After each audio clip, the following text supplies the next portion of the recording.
On a hideous day for the bulls, it's worth circling the wagons around some of the market's most powerful leaders that have pulled back courtesy of the recent sell-off. I'm talking about companies like Cisco, the networking kingpin, which was the fifth best performing stock in the Dow Jones Industrial Average last year, and I think it can continue to be a fabulous performer in 2015. Cisco's riding some major product cycles here, and lately the company has shifted its focus toward delivering more software-focused, cloud-based solutions carry higher margins. The one issue here is that Cisco typically does well when the global economy is roaring. But outside the United States, which is very strong, the rest of the world not looking so hot. Still, the stock is relatively cheap here, especially with a 2.8% dividend yield, coming out of record-breaking quarter on many measures, especially given the company's dominance of all things internet. So let's take a closer look with John Chambers, the chairman and CEO of Cisco, on the eve of the huge consumer electronics show in Vegas. Learn more about how his company's doing and where it's headed. John, welcome back to Mad Money. Jim, it's a pleasure to be with you again today. Thank you. John, can you give us a little preview about what you'll be saying at the giant consumer electronics show? Because I know that your company's a bit of the star at the event. Well, Jim, I think the most important issue that will be covered this year is around the Internet of Things. We call it the Internet of Everything. It's when you digitize everything from your car to your house, to the clothes you wear, to your health care, to the companies, to the cities and countries around the world. That's about a $19 trillion opportunity for profits or cost savings over the next decade. Within that, security becomes a must. You and I have talked about there was no such thing as a secure environment a year or two ago, and that has turned out to be very true. So the ability to bring security to that picture, then you combine all those what we call market transitions, the elements of cloud, the elements of software, the elements of mobility, collaboration, big data, et cetera, and they enable every company becoming a digital company. So those are going to be the areas we focus on. Key takeaways, though, Jim, it's about pace of change of companies or countries and the ability to operate at a much faster speed of innovation than we did before. My panel will be around fast innovation. It will be focused on disrupt or be disrupted with the president of Comcast and the CEO of Bosch as an example, Jim. All right, John, you have often given forecasts that seemed wildly outrageous about the amount of data that was going to be put on the internet and just as general be generated, and they've all proven really right. How about the next 5 years? How much do you see? I think the market is still way too conservative, Jim, on the loads on networks and the amount of information. About 90% plus of today's loads are video. I think you're going to see the explosion of video. We build high-end routers now that are capable of handling literally billions of video transactions at one time.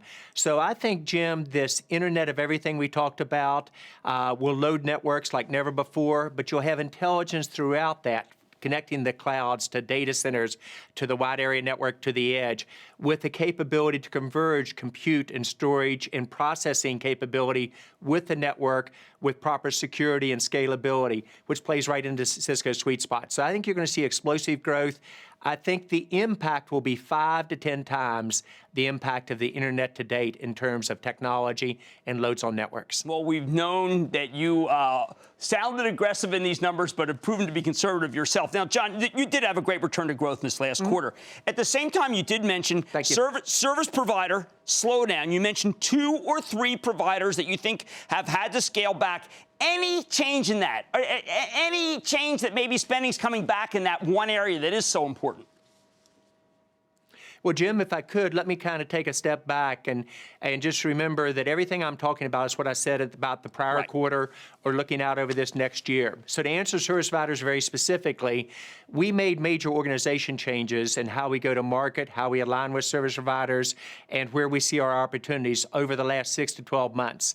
That's starting to gain traction. So if you'd look over this next year, I'd look for steady improvement, still challenging in terms of service provider spend, so it's about share of wallet spend over the next 4 quarters, and see if we make progress each quarter. But what we also said last quarter, Jim, that I think you hit on very effectively, is we were a little bit more optimistic about the U.S. economy than some of our peers. And while we clearly recognized at that point in time the concerns in Europe, we felt that Europe was in better shape than most people were giving credit for it.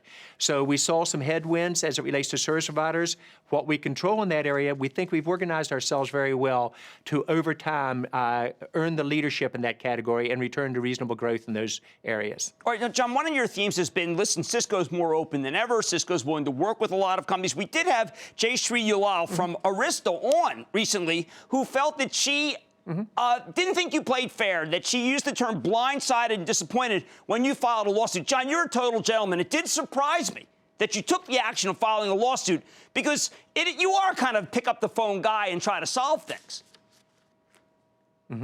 Well, Jim, if you watch, we are a company that is not litigious in our nature. Using the example you did, we're clearly already winning in the market, as you and I discussed last quarter, in terms of our growth rate at high-end switching, pulling away from startups in that market with dramatically higher growth rates than they're achieving, even though we're a much larger company and with better gross margins. About once every decade, we have to send a message to the market that we spend $6 billion a year on our intellectual property and our R&D, and that we will protect that.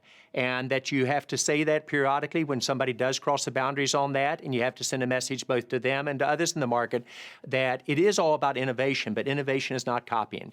I don't think anything personal on this. I just, about every decade, we have to remind our peers that we do invest in very much our future innovation, and we'll hold people accountable not to copy that. Fair enough, John. Now, the one thing that has changed is that you had perhaps one of the great CFOs of all time, Frank Calderoni. Now, he is retired as of last week.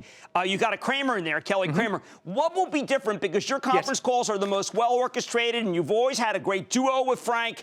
What are we going to be seeing differently on the next conference call with Cisco?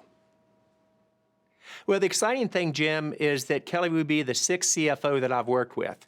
And as you said, we've had six generations of CFOs who play with very high integrity and very effectiveness. I've never had one of them ever mentioned, Jim, before by you in terms of the top 5 CFOs that you view. I'd like to see Kelly mentioned within 2 to 3 years, earning that confidence from you. What you will see Kelly will do will be taking our company to the next generation, our ability to become more horizontal in our implementation, tying together our 18 different product areas, our service, our go-to-market in a way that produces results for our shareholders. So I think just like evolution we've done with our senior management, Kelly will take it up one generation. I think she'll do a great job. And Jim, I'd be willing to have a side wager for a glass of beer that within 3 or 4 years, she's one of your top 5 CFOs. Fair bet. Thank you so much, John Chambers, the chairman and CEO of Cisco Systems. Good to see you as always, John. Jim, it's a pleasure. Thank you. All right, this is the kind of stock with a good dividend, with great growth coming, that you want to own right through this kind of sell-off. May have money's back into the break.